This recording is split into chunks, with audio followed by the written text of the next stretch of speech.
Serious, what's your in-laws from heck story? Husband committed suicide. In-laws took me to court over life insurance money. His dad was obsessed with trying to catch us having sex, going so far as having his own key cut for our house. He had our keys one day when he was waiting in for a workman for us. Would just barge in at any time. Never knocked on doors. Tried often to barge in the bathroom when it was being used. Also liked me to catch him pleasuring himself. Would wait until he knew we were a few minutes away. We often called to let them know we were nearly there, and he'd whip it out and go to town, then look me dead in the eye when I caught him. Creepiest man alive. We changed the locks and reduced contact. When partner and I split, he called me several times to offer a shoulder to cry on. No thank you.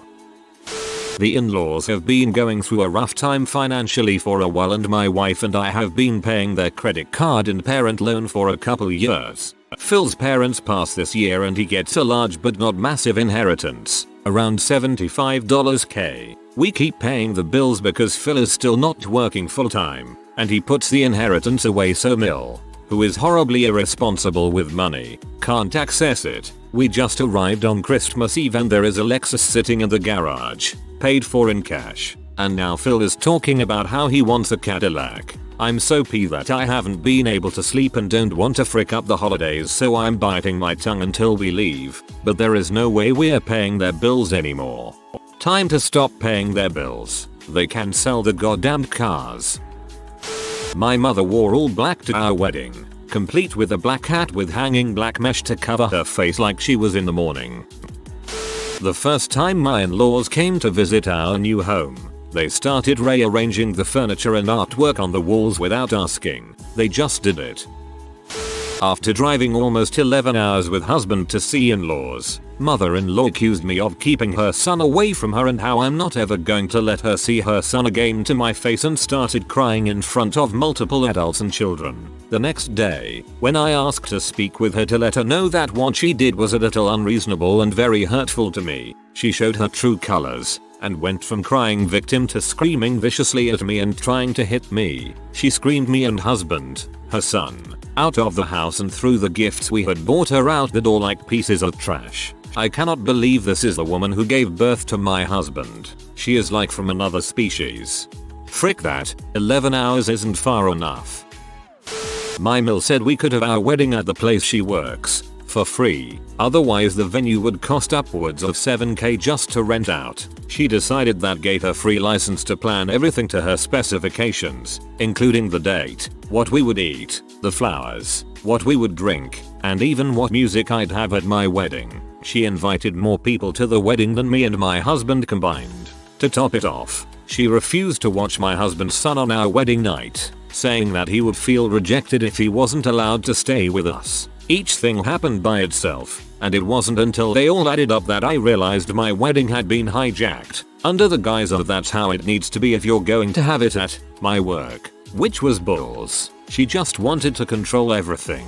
My husband called her out on it later and she has reduced her meddling to almost zero now. Thank God. This happened to me exactly. She always used to ask, I'm divorced now, why we didn't have wedding photos displayed, because I hate being reminded of that day. Never seemed like a very nice response. My soon-to-be mother-in-law devoted an inordinate amount of time petitioning the state to allow her son to be remanded into her custody for a day to attend my wedding. He was in jail awaiting trial for fighting a cop and nurse after getting picked up for drunk and disorderly. He was denied bail because he was currently on probation from previous alcohol-fueled shenanigans, theft, assault, and was looking at a nickel once he finally got a court date. She wouldn't listen to my wife and I when we asked her to stop, so we had to write our own letter to the Department of Corrections letting them know we would have an open bar at the reception, and it would be a really bad idea if my bill was in attendance. We showed him pictures and videos 4 years later when he got out, the first time. Fun fact, my bill is the reason I'm on a first name basis with the local sheriffs in his hometown, as for the first 3 years I dated his sister there wasn't a family function that the bill attended where they didn't get called out. This isn't as out there as some of the overtly rude in-laws, but mine were so utterly self-absorbed, insular, and lacking in social skills that I was literally ignored throughout most of my early encounters with them. They had a family culture which they all buy into, in which my father-in-law is the center of everything. The only family pictures in the house were of him, none of the 3 kids. All food was prepared to his tastes, and he had no concept of other people's needs or feelings. Initially, I felt utterly rejected and disapproved of, because who goes to dinner again and again with people and is never asked one question, not even how are you? It took me a long time to realize that they just had no idea how to interact with other people because they lived in this complete bubble. To this day, my father-in-law treats every conversation as an opportunity to change the topic to himself, no matter how outside of his experience it is. But I realized that they never cared enough about me to bother to disapprove of me. That being said, my father-in-law's levels of narcissism are so great that he saw slights and digs at him in a lot of my Facebook posts and unfriended me because he couldn't bear the idea that I wasn't considering his feelings with every thought I shared.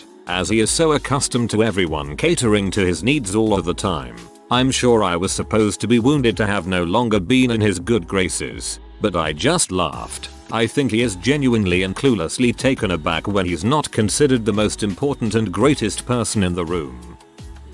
My fiance's mother attempted to stage a breakup by sending letters addressed to me from a girl named Wanda, all containing nude pics of a trim black woman. The second time this happened, my fiance figured out where they were coming from the handwriting on the envelope. Our wedding is in 3 months. Her mother is not invited. Where do I start? My mill and my grandmother are both weird about food. A few years ago, grandma left a turkey to defrost on the counter for 4 days. My sil came over, almost fell down due to the smell. Grandma said the turkey needed to be at room temperature for the enzymes to develop. My sil had to bag it, toss it, and scrub down the kitchen to make it fit for humans again. My mill had a big dinner one year. Rather than use paper plates, she used real ones. She had about 50 people or so. We didn't go, but about a week or so later, we were over. There was lots of snow on the ground, and my dogs were out in the yard. One of them kept going over to a snow drift and digging. We went out to see what was up. The plates were all buried in the snow. Rather than run them a bunch at a time through the dishwasher, she left them outside, and they were covered by snow. So service for 50 people. Filthy, left outside for a week. No wonder my dog wouldn't leave that snowdrift alone. Nothing says loving like weak old roast beef stuck to a plate in a snowdrift. Last one for now. Grandma was supposed to get a bottle of pickled peppers yesterday as part of her Christmas gift. In the general chaos of kids and everything, the bottle, still wrapped, broke. It was all mopped up and tossed. We told her sorry, we'll get you another one. Her response? Why did you throw it away? We told her it was broken and the glass was all over the food. She told us we could have washed off the peppers and still eaten them. We told her no, you'll die, and she refused to believe that. And this is why I never, ever eat anything these people cook. Not ever, not at all.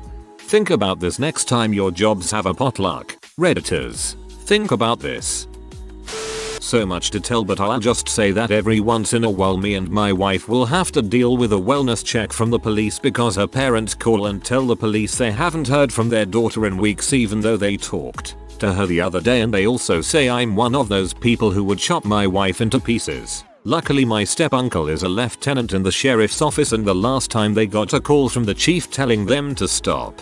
Had this happened before, they'd try putting out missing persons if we didn't answer the phone the moment they'd call. Even with the restraining order, the sheriff got tired of it and started just calling us and asking if everything was good so he could close their call out. I state I want to host Thanksgiving. Invite all the family, mother-in-law, then invites everyone to her house and not us. Found out when I started calling sisters to firm up plans the week before. Also only family member not invited to her niece's baby shower. So done caring after 36 years of being the last invited or not being invited. Of course we always get invited to the work parties. Okay, so my meal at the time of this story was about £350. She chain smoked these terrible all black cigarettes that were longer and thinner than normal cigarettes and smelled like death, and she would only wear polyester muumuas that she had bought in the 70s. Her voice sounded exactly like Roz from Monsters Inc.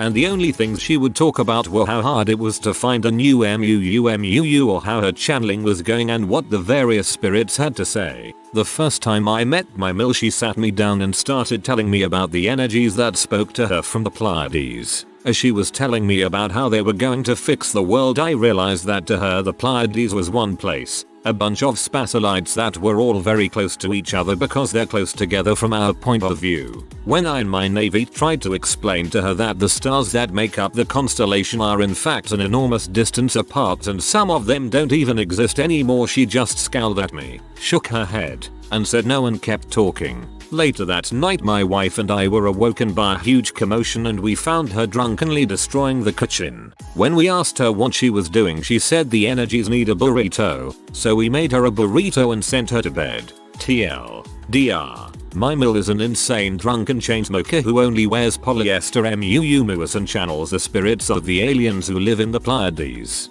Who want a burrito? The energies need a burrito. That's actually pretty hilarious. My mother-in-law suffers from borderline personality disorder, but refuses to get help. One day, she decided she hated me because her estranged daughter didn't tell her she was pregnant. Somehow, that made it my fault. She spent weeks sending hundreds of hateful messages and emails to my son telling him how awful I was, and then finally decided to apologize by sending me an expired box of pudding mix. Needless to say, I didn't accept her apology, so now she's decided she wants nothing to do with her son until he leaves me. Also, we bought her a custom sweatshirt for Christmas and she declared that she hated it and would tear it apart. She wants nothing to do with her son until he leaves me. I'd consider that a win. At my wedding, after the ceremony, my new mother-in-law started yelling at my husband because he made a joke to his father. She then proceeded to storm off, dragging his sisters with her. After about 5 minutes, her frick buddy of the week stomped over and just started going off on my husband for being disrespectful. I was almost certain my reception was going to turn into a brawl. 3 years later, she still hasn't apologized. Oh, where can I start? Gave my 7-month-old a scale for her first Christmas so she wouldn't get fat like me. Told my husband he wasn't allowed to get a vasectomy because B might want kids with his next wife. Told me I was gross and she didn't know why her son would want to come home to me. The night our daughter was born, she berated my husband for giving our daughter the ugliest name she had ever heard. My grandmother's name and his grandmother's name. Told my mother my name was ridiculous and ugly. This year she cancelled Thanksgiving and Christmas to try and teach us some weird lesson. It was fabulous. I could honestly go on, but she is just a bitter old lady. Gave my 7-month-old a scale for her first Christmas so she wouldn't get fat like me. Dang. My mother-in-law is a sociopath. Not a B, or a T, or even a C. A sociopath. Maybe a psychopath. I'm not sure. She is fricked in the head and she doesn't understand that she doesn't control everyone. When I first started dating the woman who would become my wife, my mother-in-law decided she didn't like me, so she threatened to have my wife committed to a mental institution if she didn't come home. My wife was 18 at the time. She went as far as speaking to the magistrate to try and find out how she could do it because she believed her daughter was a danger to herself. We went to see a movie and she told the police her daughter was only 17. At the time I was 23 and my wife was 18. Police came inside the theater and pulled us both out. After they checked our IDs, they realized my wife, girlfriend at the time, was 18 and told us to have a good night. Somehow my mother-in-law talked her way out of getting in trouble over that. I could sit here and tell story after story about this bee, but it would seriously be the longest Reddit posts in history. She's a freaking nut. I'm 30 now and my wife is about to be 26. She's still batshit insane. We mostly don't talk to her anymore. Please continue. This sounds good. Called me by the ex-wife's name for a couple years, and it wasn't as if hubby's first marriage even lasted a year. During visits, if I admired anything in her home, I was told you can't have it. I wasn't allowed to do chores to help out. She even took my husband's pants out of my hands when I was doing laundry and pre-treated them with Tillax. Ruined them. But I was to blame for rushing her. If I bought presents for her, I was extravagant. If I did not, I was cheap. If I asked about the family, I was a busybody. If I didn't know details, I was uncaring. My cooking was all wrong. That is, Healthier than hot brown overcooked fatty salt-laden mystery foods. My best Christmas present from her was an acrylic angel with the wrong birthstone from the dollar clearance bin. She kept giving me angel stuff, and I'm not even remotely religious. If I made suggestions, I was greedy and critical. We now live far away, and no time or money to go visit. Sorry. Whoa, the you can't have it would have thrown me fast. Can't imagine trying to have a conversation with someone where every innocuous thing you say is taken as a jab. My IELTS weren't terribly interested in me until I got pregnant. Suddenly, they were all about being in my business. They flooded us with unwanted advice and terrifying stories. I stopped giving my sons formula 3 months because it was too expensive and their fee nor when told that the hospital checks our car seat before release. I remember bringing our oldest home from the hospital in my lap and he's fee. Mind you, I'm the same age as their oldest. Car seats existed and people like them are probably the reason hospitals check now. Anyway, this escalated to invading my personal space, which included talking to and kissing my belly even before I had a bump. No matter how many times we told them not to do it, my Mill would swoop in like a ninja when I least expected it. Come winter time, I had a good sized baby bump and a maternity coat to cover it. We were leaving the IELTS house and I already had my coat zipped up, smugly thinking I had found a way to defend myself. Much to my horror, she starts pawing at the bottom of my jacket and attempts to yank it up. When that doesn't work, she bends over and tries to kiss below the coat, completely misses the bump and plants one right on the front of my crotch. I'm frozen going, "Your mother just kissed my vagina," over and over. My husband says, "What the frick ma?" She just shrugs, says she doesn't care and walks away. Zero fricks given. Later, my husband negotiated that she just blow kisses from that point forward, otherwise I refuse to see them. TLDR. My Mill tried to kiss my baby bump and instead planted one on my bag.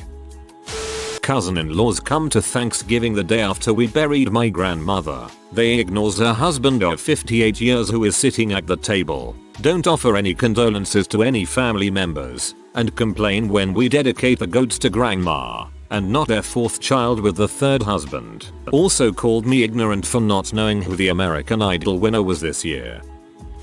Using my throwaway. The only saving grace here is that my wife knows how crazy her mom is, and has gone no contact with her. Here are some things that happened, in no particular order. The big one. Father-in-law, who's a pretty good guy, has Ms. and is basically bedridden. Mill has been consistently, and we believe, misdosing him on his medication, including giving him sedatives that she's gotten from somewhere. Her adult daughter and her husband moved in to help renovate the house to something that is more handicap accessible for my Phil. They spent nearly $20,000 in renovations, remodel, and redecoration, along with new appliances for the kitchen. Without warning, my Mill served them with an eviction notice, giving them 3 days to vacate. They live about 2 hours away. In the past 10 years, she's made 2 trips to actually see my daughter. There have been 3 or 4 more trips for things like going to garage sales where she's made an hour or so visit part of the trip. For my first Christmas with the extended family, she forgot to buy me a gift, so she went to the freezer and got me a summer sausage that had been in there for nearly 4 years. Nothing says welcome to the family like ruined, frozen, smoked meat. For another Christmas, I got a giant bottle of Listerine and some toothbrushes. Mill works at a dentist's office and liberated these gifts for me. She saved a ham in the refrigerator to make ham and potato soup. The ham had been in the fridge, not the freezer, for nearly 3 months, and she was still going to use it for soup. Mill is making tons of money in land royalties from fracking. Sil recently saw a royalty check from the oil company and it was over $900,000. Yet, Mill won't spend any of that money to refurbish the house or pay someone to provide the kind of care that my Phil needs. She's all kinds of fricked up. Not technically my Mill yet, but told me her daughter wasn't ready for a ring after we had already picked it out and she was asking me when she was going to get it. A few months later she was contemplating a cross-country move and said to my face if she left there was no one here that her daughter would stay for. First words to her daughter when she told her of our pregnancy were, "How could you be so stupid?" My fiancé is 30, we're doing well, live in the same place, and are due in August. Cut the cord, Mill. Please. End rant. My in-laws come from a very, very, very rich family. They are rich enough to take a helicopter ride to another city in order to avoid traffic congestion. This one year, they told us to wait for them before starting dinner because they would like to join us. They promised to arrive at 7 p.m. They finally arrived at 9:15 p.m. 15 minutes later, they left. Sister-in-law saying she wasn't feeling well and would like to return to their hotel to rest. We waited more than 2 hours for a 15 minutes appearance act. Everyone was pee. That was definitely a power play for the express purpose of making sure you treated them like the important people they are. Oh boy, my time to shine. This will be a series of short stories. A little background. First, I'm a Mexican American and my wife's white. Also, her parents are divorced. 1. After she first met me, her mother took my then girlfriend into the kitchen and said she was dating below her. 2. After he first met me, her father was asked by his family what I was like. He only said, he is a wetback. 3. Since I have now graduated from college, law school, passed the bar exam, and become a practicing attorney, my mill now constantly belittles my wife. Most recently, during dinner, she stated that my wife has lowered her prestige in light of my accomplishments despite my race. 4. When my mill and her husband visited us for the first time after we got married, we found them in our bedroom, uninvited, and they were searching for something on our bed. We finally heard their hushed tones and realized they were looking for CM stains on the sheets. I have more, so I may regale you all later. Mill. When my son was in the hospital, we were staying in the city at a hospitality house. Kind of like Ronald McDonald House. We had to drive an hour and a half away to get her. I decided to visit my parents while my husband took her up there. When they got back, she was blackout drunk asking my dad for pain pills. He gets them for her. Took her back home. Found a water bottle full of rum in my car 2 weeks later. Didn't say anything. Just wouldn't bring her to the hospital anymore. A month later I get cussed out via Facebook by her sister, husband's aunt, because we weren't taking her to see our son. I told the aunt, where everyone could see, about her being drunk at the hospital. Post gets deleted. Phil found out and has had enough of her crap and files for divorce. I am blamed for it by her. Her excuse was that her grandson was in the hospital and she had a hard time coping.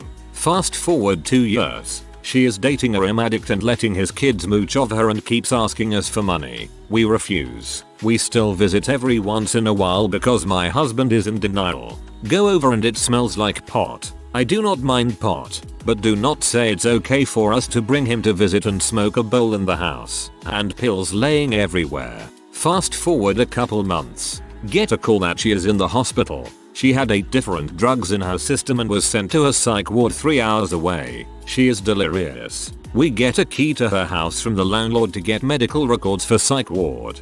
Found 8 bottles of pills all empty and about a dozen baggies of them.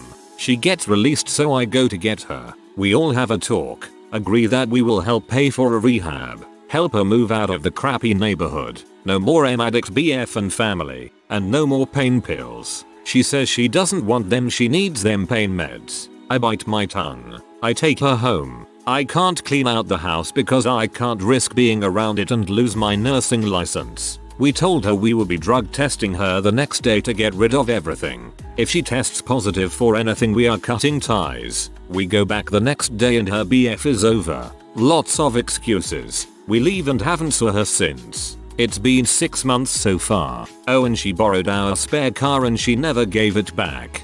File a police report for the stolen car. When we were planning the wedding, my mother-in-law threatened my wife by saying she might not come to the wedding because we weren't doing the Eucharist. Over half of the guests weren't Catholic, so it was dumb to have it anyway. That ended well. My wife's mom didn't show up to our wedding. She had been a part of it the whole time, and then out of the blue on the day of the wedding she didn't show up. She said sometime you just have to think of yourself, and that she wasn't comfortable because we weren't having a Christian wedding. So we don't talk to her anymore.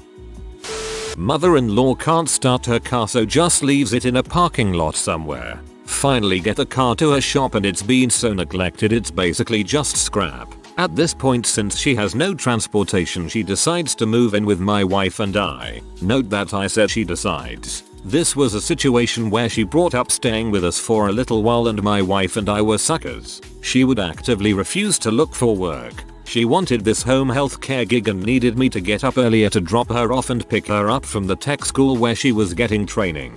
This meant I got to enjoy 2 hours per day of driving in my car with my disgusting mother-in-law. Oh yes, did I mention she was a living West Virginia stereotype? After several months of this exceeding what my wife and I felt was reasonable for a little while, we brought up that she would need to pitch in some rent so we could cover the increased costs of her living with us. Within a couple of weeks she moved in with her boyfriend. That made me happy to get my house back and I thought that was it, but she still haunts me with the fact she gave my phone number to people she owes money to as a contact and I still get mail addressed to her. And of course at the holidays she wants us to drive an hour to pick her up and drive another hour and a half to family because her current car isn't reliable. Ugh.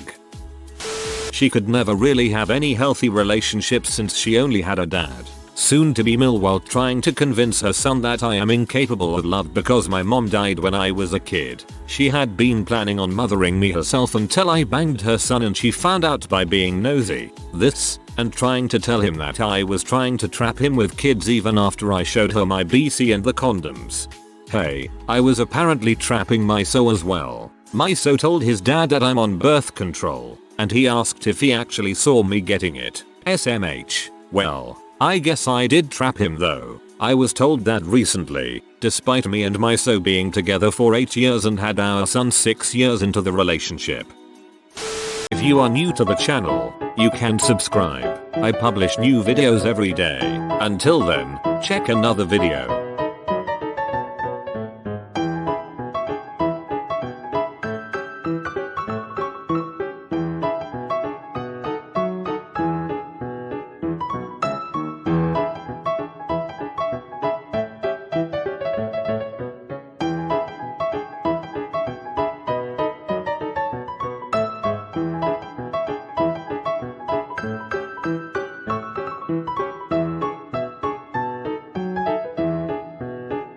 Bye for now.